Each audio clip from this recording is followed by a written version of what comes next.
This is the IST Health Tip of the Day. I'm your host, Roberto Parker. This podcast, we tackle the tough questions related to exercise, training for athletes, human performance, biochemical, biomechanical dysfunctions, problems that sometimes you have questions about that you don't quite know the answer to. So stay tuned, enjoy, take good notes, and God bless. Well, hello, everybody. This is Roberto again with another ISD Health Tip of the Day. Today, I'm going to talk about escapeability or fightability and how it relates to your health. Now, I don't know if fightability is even a word, but I just made that up kind of. I'm going to revolve this around basic instincts of the body and also talking about the circadian rhythm and the senses of the body. But let's define circadian rhythm first. That is your sleep wake cycle. And it's crucial that you're in tune with this because it's important to your metabolic health, your sleep wake cycle. Now, instincts, that's your response to your environment around you. That's pretty much what your instincts are. You respond or you react to things around you. Now, the five senses obviously are vision, hearing, sight, sound, smell, touch. Now, what does this all have to do with your health? Well, I'm getting to that.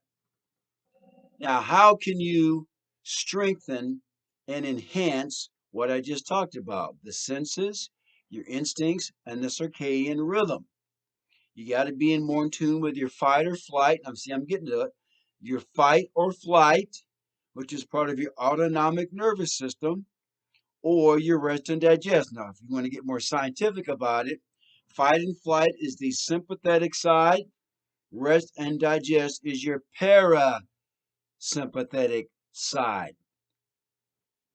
Now, the fight or flight is when you're in fear of your life.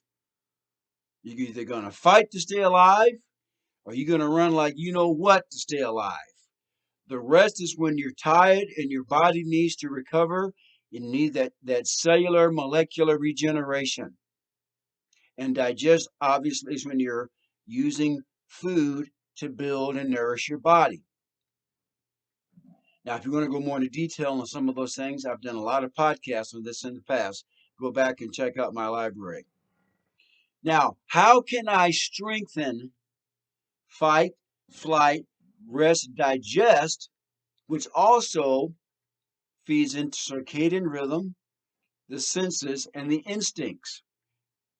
You've heard of this term. It's called fasting. Now, you can do fasting right or wrong, too, by the way. Fasting is your body, is where you're not eating food for a period of time. And I'm talking starvation. I'm not talking starvation. I'm talking fasting. Fasting is when you have a regimented time amount where you're not going to be consuming food. Now, there's some religions that will go without food and or water. I don't particularly recommend that.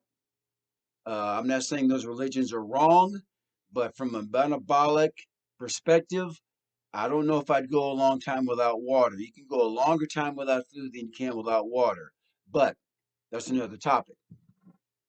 So, fasting is a great way to stimulate your fight and flight mechanism.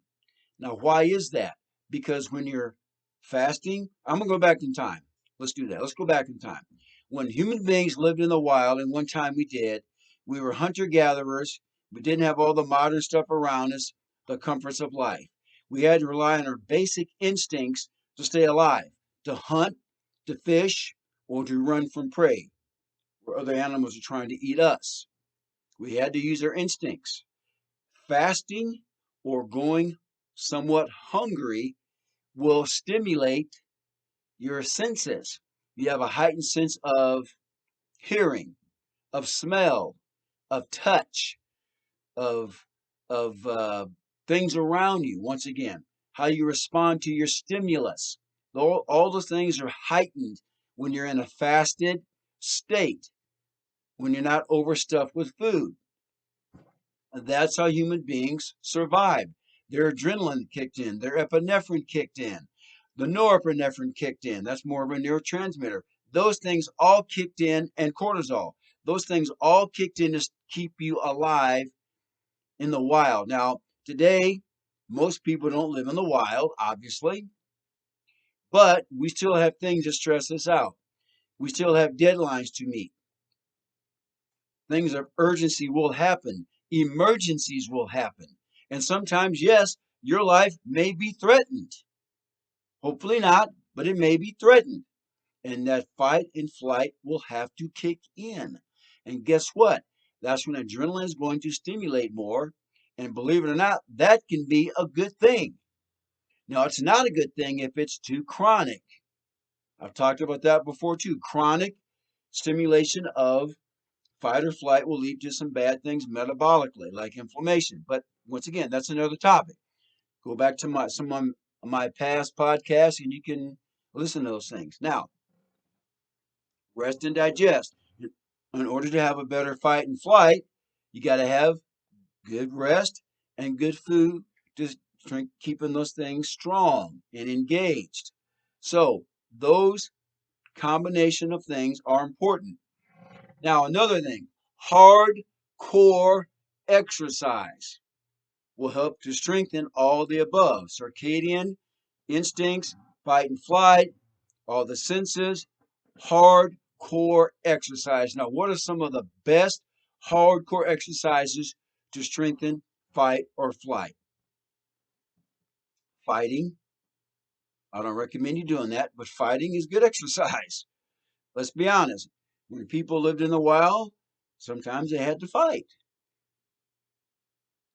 Another one, MMA, boxing, grappling, wrestling. Now, those are pretty aggressive type of exercise routines. I'll admit that. And most of you out there probably aren't going to do those things. Now, some people do those for a sport, to make a living, or just for recreation. They like doing those sort of things, which is good. But if it's not for you, we can dial it back a little bit. Maybe you can do some recreational type of boxing. You just hitting on the bag, or you do some kickboxing classes, but the bag is not going to punch back at you, obviously. Just striking an object, boom, boom, boom, boom, boom, is good for your fight or flight. Sprinting, jumping, heavy weightlifting, those types of things. Anything that's going to get the heart rate going and the adrenaline pumping, that is going to stimulate fight and flight. Okay? So there's two forms of exercise you can do here. Some highly competitive but somewhat brutal methods, or you can dial it back a little bit and just strike something. You can climb something. You can be in a competitive environment possibly. Maybe you're playing in a basketball game or a pickup game or a tennis game. Believe it or not, even those things will stimulate fight and flight. Now, as I said, we all evolved from the wilderness. We were fighting or we were flighting. We were resting or we were digesting. That's pretty much it. Now, what are the benefits of fighting and flighting, escapeability, or fightability? Is this. There's a lot of metabolic benefits, such as muscle tone, such as improved mental health and cognition. Those things are important. It can heighten your senses of your environment around you for survival purposes. All of those things. Once again, muscle tone, guys.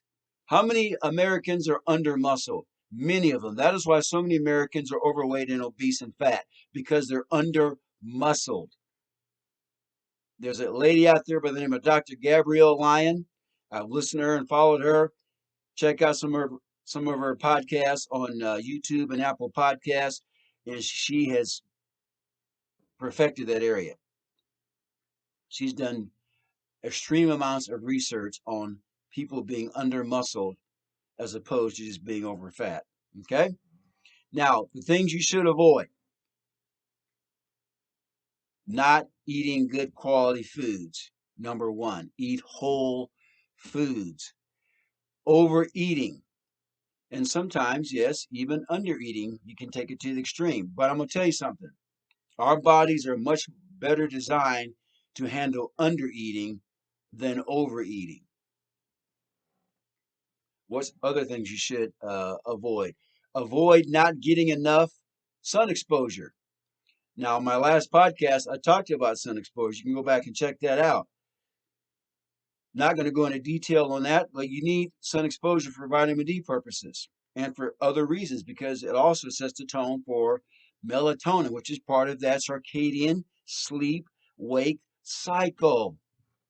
Get some fresh air. So don't getting fresh air, guys, but go out and get some fresh air. Yes, you need it. Also avoid not drinking enough water. You need to be hydrated. If you're not getting those things, guys, it can affect your circadian rhythm, which will affect your fight and flight, which will affect your rest and digest, which will affect other instincts of the body, like, once again, sight, sound, touch, smell, those things. You've got all those things are just interconnected together. And that was the purpose of this podcast today, is to try to get you an understandability of those things. So either you're fighting or you're flighting or you're resting and you're digesting. You have good fightability and or good escapeability. If you're not very proficient in that area, chances are your health is not what it should be. So, any questions on that, guys? Contact me. I'll be more than happy to talk with you. I'm going to list some references in the show notes here, just so you know I'm not pulling these things out of my backside and making these things up. Some of it, yes, I have experienced anecdotally myself in training people for years, but I always go to research and references of people who are very credible in those respective areas. So check that out. You can also check me out on Facebook. I'm on YouTube. I'm on Rumble. I'm on LinkedIn. Go to those places, subscribe. You can get a consistent flow of my podcasts when I do make these. So, guys, thanks for listening. This has been an IST health tip of the day.